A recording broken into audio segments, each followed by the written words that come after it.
केंद्रीय गृह मंत्री अमित शाह 2 दिवसीय दौरे पर रायपुर पहुंच चुके हैं। माना एयरपोर्ट पर मुख्यमंत्री विष्णुदेव साय ने उनका स्वागत किया। इस दौरान दोनों डिप्टी सीएम अरुण साव और विजय शर्मा भी मौजूद रहे। देर रात अमित शाह ने सीएम साय और मंत्रियों के साथ अहम मुद्दों पर चर्चा की। आज दोपहर गृह मंत्री शाह बस्तर ओलंपिक में शामिल होने के लिए जगदलपुर जाएंगे और कार्यक्रम के बाद वहीं से दिल्ली के लिए रवाना होंगे।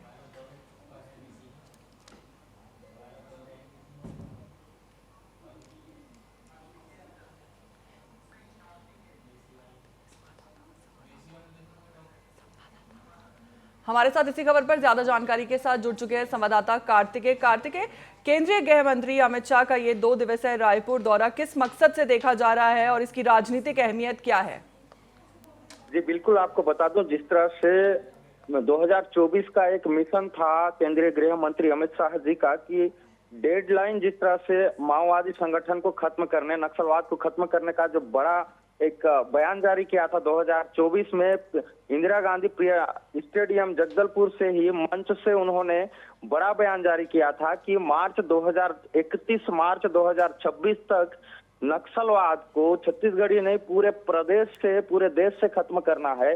और कहीं ना कहीं सुरक्षा बल और हमारे देश के जो जवान हैं, हमारे बस्तर बटालियन के जो जवान हैं, कोबरा बटालियन के जो जवान है, सारे जवानों ने मिलकर जिस तरह से नक्सलवादियों को खदेड़ने का जो काम किया है, ये बस्तर ही नहीं हमारे देश के लिए एक मिसाल कायम करने वाली बात होगी। और दूसरी बड़ी बात, यहाँ पर बस्तर अंचल के जो युवा हैं, जो 3,500 युवा यहाँ पे भाग लिए हैं और भाग लेने के दौरान जिस तरह से अंदरूनी क्षेत्र के युवा जो नक्सल मूवमेंट के दौरान या मुठभेड़ के दौरान जिनके हाथ पैर गंवाए गए हैं और जिनको अत्यधिक जनहानि का सामना करना पड़ा है, जो दिव्यांग हो चुके हैं, उन लोगों को भी प्राथमिकता के साथ यहाँ पर खेलने का, प्रतियोगिता में भाग लेने का मौका दिया गया है। जी कार्तिकेय, मुख्यमंत्री विष्णुदेव साय के साथ देर रात हुई बैठक में किन अहम मुद्दों पर चर्चा हुई? क्या इसमें सुरक्षा और विकास दोनों शामिल रहे?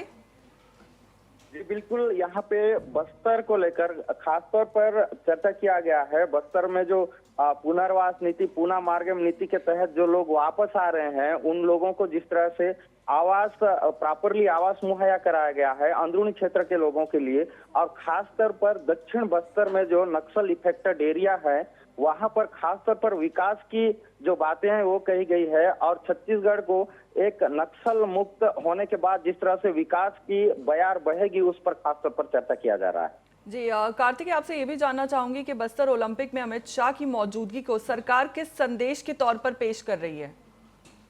जी बिल्कुल, इसमें आपको बता दूं कि नक्सल खात्मे से जिस तरह से बदलाव इस प्रकार से देखा जाएगा हमारे छत्तीसगढ़ को, और खासतौर पर नक्सल इफेक्टेड एरियाज जो है राजनांदगांव, जगदलपुर, बस्तर, जहां पे अति संवेदनशील एरिया थी, वहां के लोग सीधा मुख्य मार्ग से जुड़कर शहरों की ओर बढ़ रहे हैं। शहर की गतिविधियों से रूबरू होकर अंदरूनी क्षेत्रों में भी विकास की जो बातें हैं वो आम जनता तक पहुंच रही है। और सीधा सरकार का जो लाभ है, यहाँ जो विष्णुदेव साय सरकार है, इसकी जो लाभ है, इनके नीति नियम की जो लाभ है, वो अंदर के जो ग्रामीण सीधे अब जुड़ते जा रहे हैं और जिनको बहुत बड़ा लाभ मिल रहा है।